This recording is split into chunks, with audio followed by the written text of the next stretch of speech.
All right, so you're not bound to repeat what was broken. What does that mean, right? So David even writes, "He restores my soul." That was in Psalms 23:3.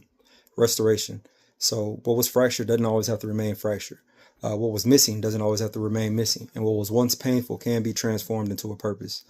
So let's say you're a person who grew up without a father, right?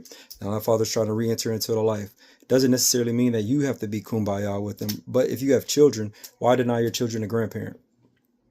That's essentially denying them or giving them the same type of history that you received yourself. Like, again, this is excusing. This is not considering the extremes. So I mean, let's just save it with that. Like, we get it. It's common sense with some of that stuff.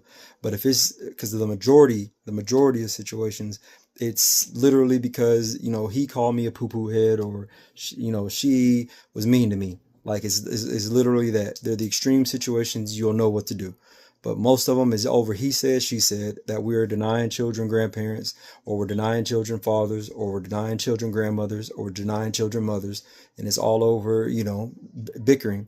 So once you get over yourself, there's still a way to transform a relationship, turn it into positive. There's still a way to restore what was broken if you allow it. The problem is that we don't allow it.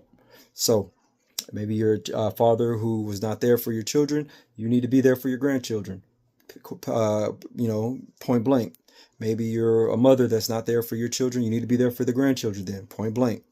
We all know the history that we've all grown up in the crack era. We've all grown up where, people were getting arrested. We've all grown up where during a recession where, people were losing jobs. We've all grown up this way. Now, this is a pivotal time where we can redefine how we've grown up and get back to a village, or we can continue on with the bickering and the immature ways. But there's just no need. There's no need for it. And the reason why we've been doing a father's heart is because it's, a lot of the majority of men we've had our feelings, thrown to the side, or how we handle things have not been correctly. So that's why we've been trying to create safe places and spaces for these emotions to foster, restoration. It's not for our own good. So if there's a child out there, he's gonna need his grandparents. He's still gonna need grandpa, and it's time to put pride aside and allow that. If there, is a mother out there, they'll still need grandma. It's time to put pride aside. And grandparents, it's time for y'all to put pride aside too. If you're continuously doing the same thing that has caused you to not be there for your children, if you haven't learned like your child's need, you've done everything possible to be there for your grandkids, meaning you keep doing the same thing that has irritated the parent, or that caused you to not be there for your kids' life, and you're still doing that, you're in the wrong.